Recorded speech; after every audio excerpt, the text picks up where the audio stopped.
All right, I believe we're live. We're gonna get 1 second because I want to share this to my page. I'm trying to see if it's showing. Then we're gonna allow some other people to get to join in.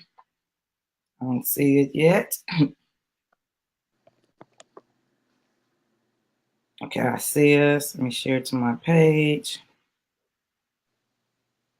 All right, well, welcome. We're on this nice, wonderful Sunday afternoon, right before Christmas, where I call this Christmas Eve's Eve. So we are going to start with our STEMsation Spotlight for the week. If you read the wonderful article yesterday, we had the notorious, the famous, the lovely Dr. Kendria Cartledge. Did I say that correct? Yeah, you did. All right. And we want to welcome her to STEMsation Spotlight. We are just so happy to have you here. How are you tonight? I'm doing well. Thanks for having me on. Okay. Well, I'm just one of those that don't know what a STEM station is. I always like to go over what a STEM station is.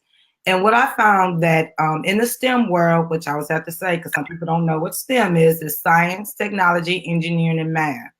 And so we're spotlighting lovely ladies that are trailblazers in their field. And they're not only trailblazers, but they're doing it with style and grace. And so we call sensations. Neither Dene Enterprises, we inspire and encourage young ladies to have, we want them to have a positive look on life. So we want them to develop their character. We want them to have class, and we want them to have confidence. And so, and to become future leaders. We would love for them to be future STEM leaders, but even if they're not future STEM leaders, we want them to be leaders in their community. And so we really want to highlight a different person, a different woman of color each week to show our young ladies that are watching out there that you can do this. There's other people that's gone before you that looks just like you. So don't think that you can't do it. So we'd like to welcome everybody to our broadcast, and we're going to get started. We want to know all about who is Dr. Kendria. As she said, I'm Dr. Kendria Cartledge. I was born and raised in Columbia, South Carolina. I received my education through the public schools in Richland County, District 1.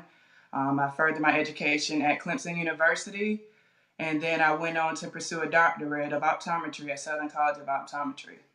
I graduated in 2010, so this is my 8th year of practice, and I can honestly say I'm really enjoying this field, enjoying my career, the people that I've met. Just a little more about me. Now I'm work related. I enjoy spending time with my family and just making great memories with my family. I love to exercise, cook, play kickball, and compete in 5K events. Oh, wow.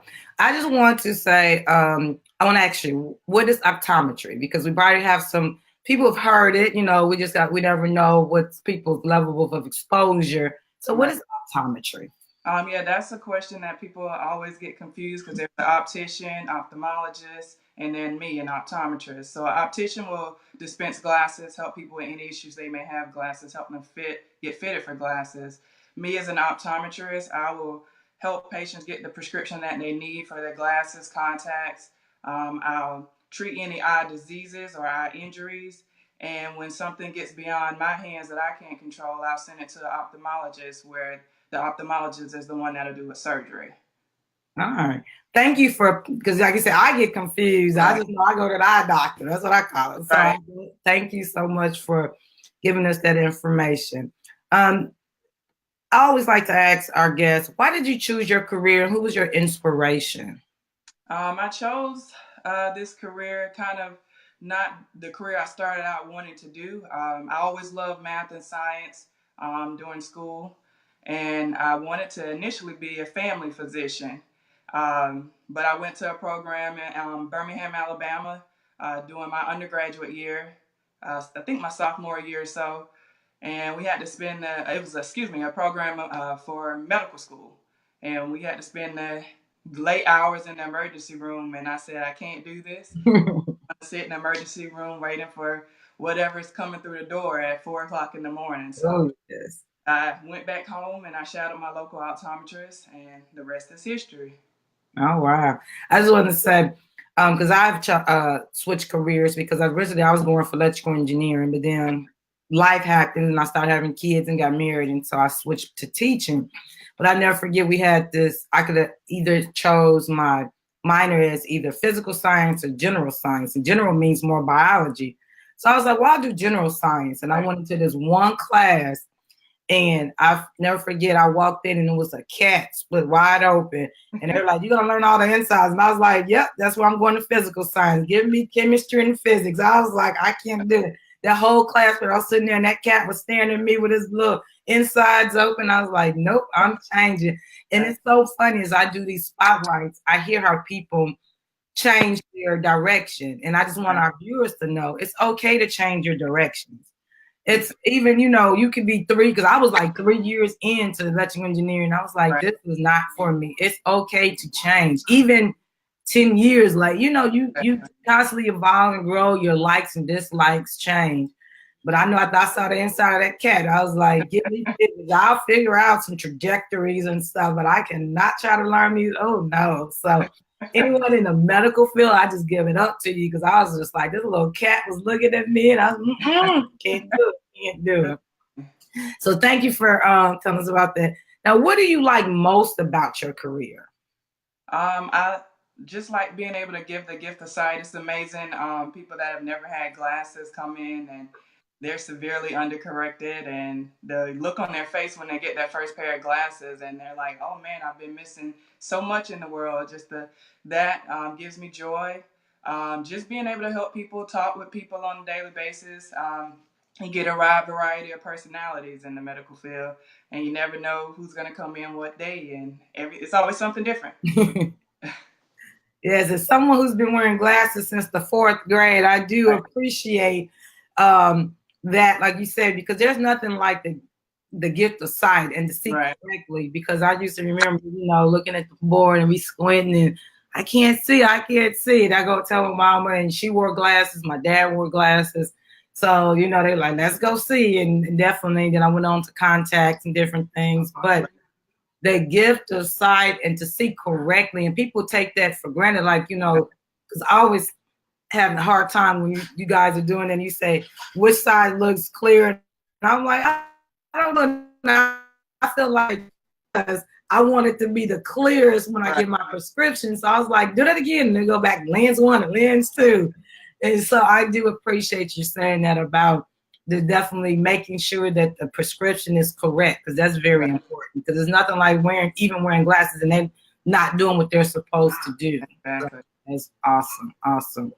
Now, we always know about people love about their career, but there's always things that people would change or that they find is not very flattering about their career, or something that they might can't get past it, but it's something that goes along with their career. And so what would you say are some of the things that you would change about your career? Not necessarily your journey to your career, but like in your occupation that you're doing right now. There's 2 things that I would like to change. The first thing I would like to change is the fact that the insurance companies kind of have their hand in what we do. What we can do. They won't allow patients to get certain medications or certain treatments.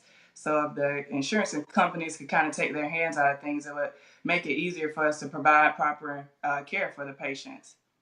The second thing I would like to change is just the fact that I have to tell people on a regular basis that they're going blind, and there's nothing that I can really do about it. That's kind of disheartening at times.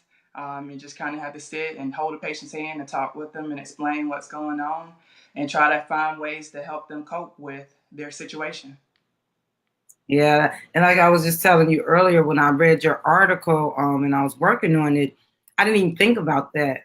I was like, man, that's where you know, we talk about the good side, about being able to get somebody to get the side and get their prescription correct, but then to give that other side, to say, hey, everything we've tried is not working. This is your prognosis. This is what you're going to end up. That has to be pretty tough for you. And I just, you know, I couldn't imagine being in your shoes, because like you said, someone that hears that for the first time, I'm sure the reaction is not very favorable, but it's understandable. Exactly. So I definitely understand that. And just going back to the insurance part, I swear insurance, you know, you hear that about it in a lot of the medical field in general about how insurance kind of dictates what you Right. get. And it's disheartening, especially the level of care can be affected by whether you have money or not money. You know, if you have insurance or you're on a different plan, Exactly. and something as precious as eyes, you know, anything in the medical field, if you need something, it seems like they should make it, you know, that everyone can get Right. it out there. And so that's that, you know, hopefully soon America can get, you know, some insurance acts that actually stops that from happening, because you have somebody that's in the desk dictating the level of care that you receive, and that's always good. So, Right. mhm.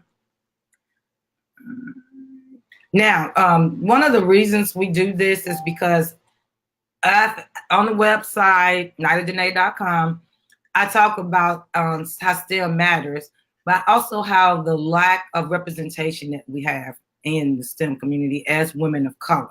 And so I just want, you know, talk to you about the stigma of being a woman of color in STEM, like even throughout your educational journey and as you're practicing. What do you come across, and how do you overcome that?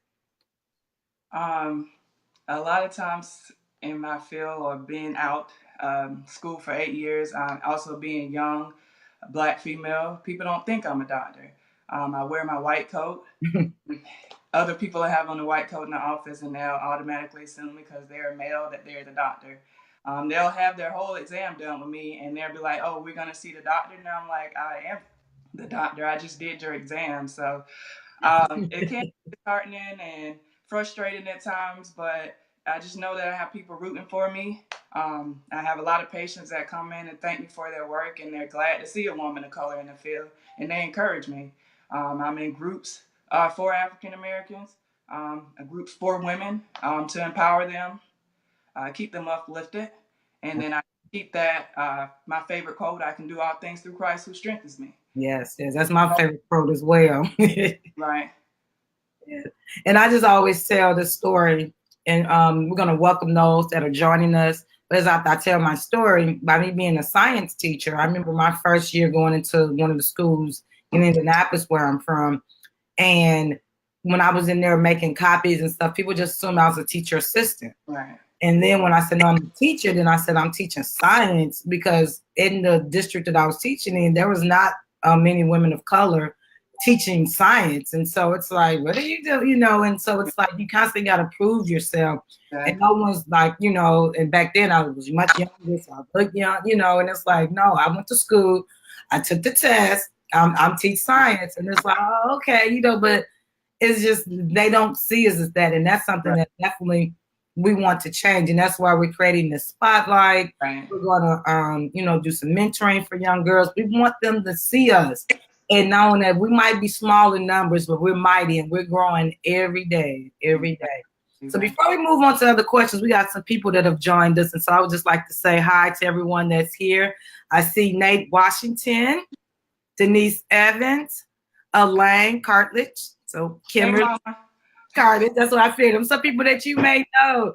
So guys, please share the live stream to your page and friend to watch. If you have any questions, please put them in for Kendria, because we want to answer those questions as we go along. But we want to thank you guys. I know giving up your Sunday, but thank you for visiting. You can give any comments and any questions that you may have. But we're just recapping. We have this wonderful doctor of optometry, and she explained the difference between the three, and I'm not even going to get into that, but she does a wonderful job. And so our last question was just the stigma of being a woman of color in STEM, which is science, technology, engineering, and math, any of those fields, which are very broad fields, but we are underrepresented, and we need to get our numbers up. And so that's one of the reasons why we have the spotlight, and we want to give back and let others know that it's okay. The journey may be hard. You may not see others in your class, but just know we're here out here supporting and rooting for you. All right. So we're going to move on to, before I go to your futures and goals, I want to ask there's, like I said, we have young ladies, and not even just young ladies, you know, people that maybe want to change careers. What types of tips or advice would you give them about entering the field and, just in your journey, your experience, what helped you be successful? I would say it's always important to network, meet as many people in the area of interest to give you those good connections when you go out into the world. Definitely do your research about what careers you want to do. You definitely want to shadow people. Um, any opportunities that are available to you, take full advantage of them. Yes. Numerous programs out there centered around going into the STEM career, optometry career as well. Just take advantage of everything that's available to you. So the main thing.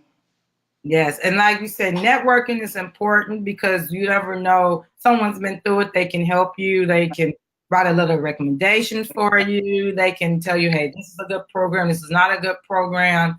And so those are some awesome tips. What would you tell your younger self? What you know now, what would you tell your younger self? As far as getting into this career, I you really have to know that I didn't know that it would be more so customer service. You could do a perfect job with the exam, but if you have no personality, it's often not the patient that still think you're not a good doctor. So it's more just about being personable. I had really no clue that even if I did great, but I wasn't personable, they would feel like they had a bad exam, or they may give me bad ratings and say they're not coming back to see me. So Yeah. for customer service, I really didn't know that would be a major aspect of the career. Yeah. And I didn't think about that. Now you pinpointed that. I guess it is customer service because, like you said, if they're not happy with you, then they won't refer you because we know word of mouth kind of, Right. and anybody has a bad experience, they shout at the rooftop, and so that is something. I did remember reading about what you said, that you kind of changed from, like, you were like, say, like in one of the retail type shops, and then you kind of Right. go back. What happened there? I was working at a private practice, and then I was only working about 4 days a week, and I branched out to a retail practice and added almost 7 days a week to myself, working at the private practice and the retail location.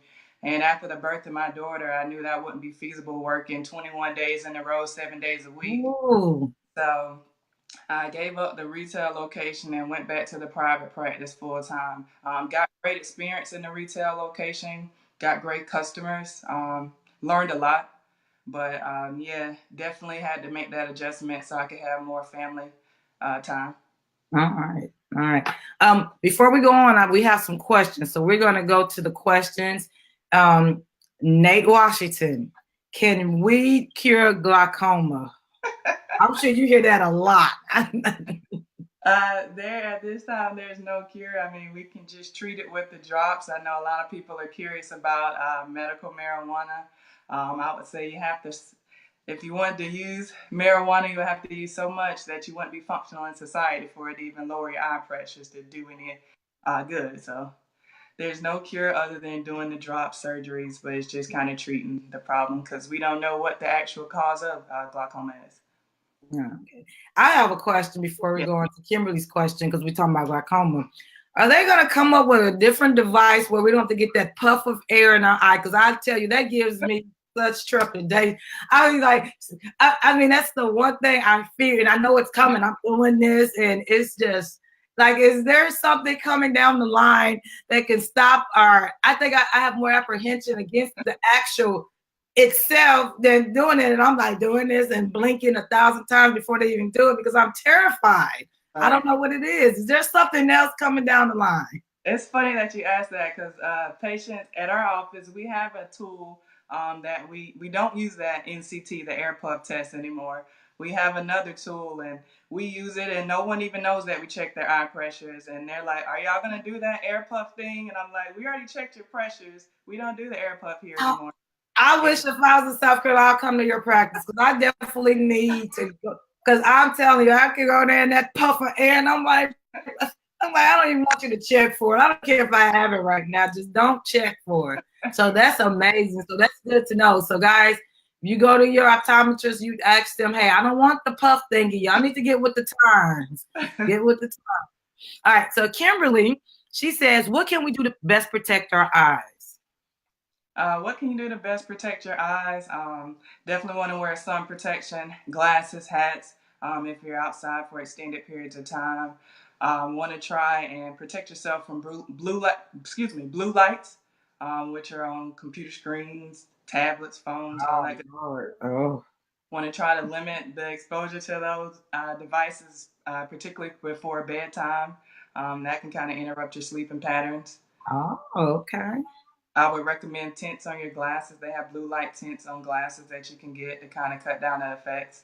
Um, and definitely eye breaks if you're doing that extended reading, up close tablet phone for long periods of time.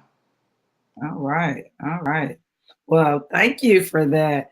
We might have some more questions before we end, but I want to go ahead and ask you about what are your future goals? What do you want to, and it can be definitely with your practice and stuff, but you can also, talk personally. Like, what is your future goals?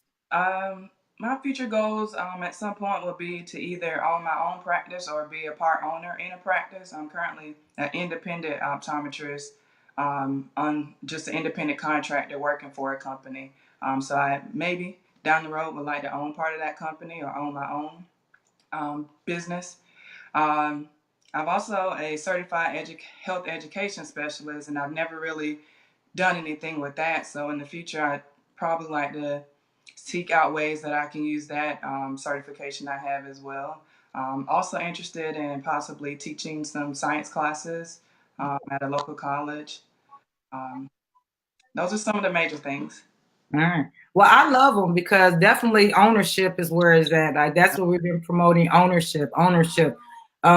What did Beyonce say? Payment equity. Like we got to start learning that we need to own our stuff. We need to have some equity in our businesses, and let's be owners. And I was telling even my own personal kids, we're so used to being consumers. Let's be producers. Let's be owners. Let's go there. So I love that as well. And teaching, like you say, giving back. Because I'm sure if a young lady comes into your class and see that you're the teacher, they're already like, oh, I can do this because they see you doing it. So that is excellent, excellent goals. I know you have family that has tuned in, and we thank you guys from Columbia, South Carolina. Yes. So I want to just let you talk about your family influence. Like how have they influenced you in the decisions and to the journey that you have made? My family has always been supportive and encouraging me to do pursue any career that I like. They always uh, help finance the undergraduate degree. Mhm. Just always there. Any questions I had, any problems, anything I needed, they were there to help out. I'm really thankful for my parents, my sister's support, the rest of my family just encouraging me along the way. Yes.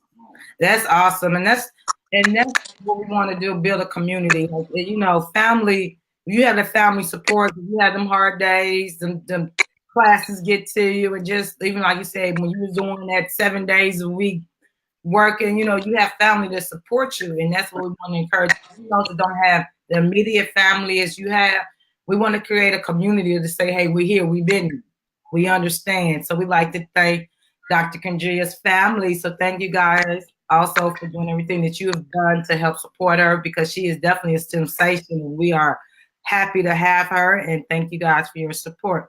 One of the last questions I like to give like this, and you kind of talked about it throughout. So just a recap of how do you want to give back to the community and to those that are coming behind you? Because like I said, you're a STEMsation, so you're a trailblazer. You're blazing the trail. So As far as giving back, I've kind of, since my daughter was born, kind of let that go to the wayside a little bit. So next year, I plan to kind of get back active and doing community service events, participating in other groups at my church. Definitely stressed to my daughter, who's 4 years old, that is important to kind of give back to the community. I hope to take her along to some of the events so she can see at a young age that it's important that you give back to where you come from and help the people that supported you. that is so true. And I just like to personally thank you, Dr. Kendria, because she did purchase one of Nyla Nova's activity books for her little STEM section. And so that's what it's about. It's about giving back and letting them be exposed. Like you said, at 4 years old, she's going to some of those events so she can see. Just yesterday, Nyla and I were at a hair salon, and we were talking, and she was trying to sell her book and talking to people about STEM, and they're looking at this 4-year-old to talk about STEM and talk about what she's doing, and she's coloring, counting numbers, and sorting. So it's all about giving back and just having exposure. One of the things we like to say here is representation matters. So we appreciate you being here. We have one more question coming from Nate Washington. Have you heard of living benefits for life insurance? Say that again. Living benefits for life insurance. I have not. Okay. So from what I've heard, because Nate is trying to, he has to promote himself. He's life insurance, I call him life insurance man.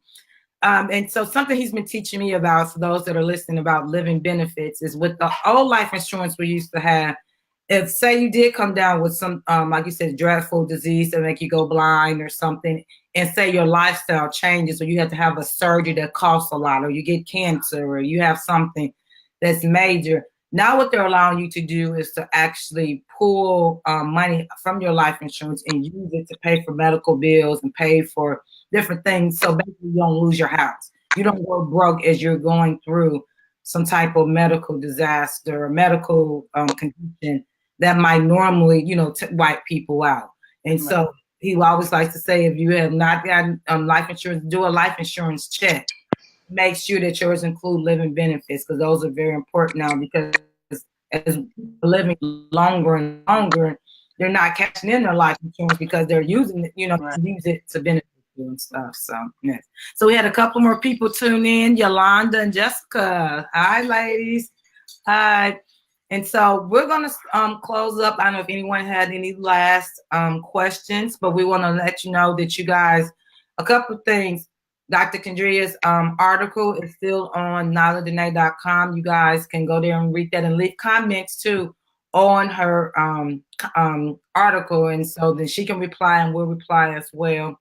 Also, this live will be up, and we definitely would love you guys to share so more people can see.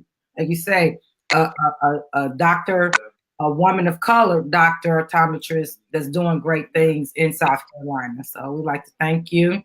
Also, if you have not gotten your Nyla Nova activity book, that's also on nyladene.com. So we're going to close up. Anybody you want to say anything to? And I'll leave it up because this is your time. So. No, I'm just honored to be featured as a STEMsation. Thanks for having me on TV. Thanks to all my family, my husband, everybody for just supporting me along the way. Appreciate it. Well, we appreciate you guys sharing this time, and we just thank you. And we're going to close out, but we want to thank you because I know you gave up your time to fill out the article and be here. So we want to thank you as well. All right? Thank you. All right. Well, thanks, guys, for tuning in. Thank you. And you guys take care and have a Merry Christmas. Happy holidays from all of us. Thank you. All righty.